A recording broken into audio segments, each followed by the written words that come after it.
بسم اللہ الرحمن الرحیم۔ سورہ مزمل کے فضائل۔ سورہ مزمل مکی صورت ہے۔ اس میں 20 آیات اور 2 رکوع ہیں۔ تلاوت کی ترتیب کے اعتبار سے یہ قرآن کریم کی 73 نمبر صورت ہے۔ مزمل حضرت محمد رسول اللہ صلی اللہ علیہ وآلہ وسلم کے مبارک ناموں میں سے ایک نام ہے۔ اس کا معنی ہے چادر میں لپٹنے والے۔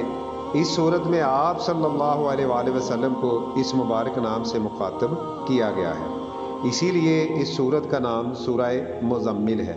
یہ صورت بالکل ابتدائی زمانے میں نازل ہونے والی صورتوں میں ہے۔ اس سے پہلے صرف سورہ علق، سورہ مدثر کی ابتدائی آیات نازل ہوئی تھی۔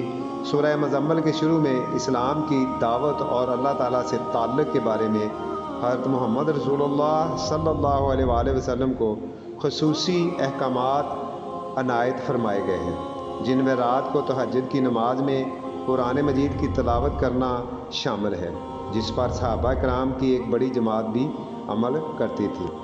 سورت کے دوسرے حصے میں تہجد میں یہ رعایت دی گئی ہے کہ جتنا قرآن مجید پڑھنا آسانی سے ممکن ہو پڑھ لیا جائے۔ سورہ مزمل کے آخر میں نماز، زکوٰۃ، اللہ تعالیٰ کی راہ میں خرچ کرنے اور اللہ تعالیٰ سے مغفرت طلب کرنے کا حکم دیا گیا ہے۔ اللہ تعالیٰ ہمیں توفیق دے، آمین۔ السلام علیکم۔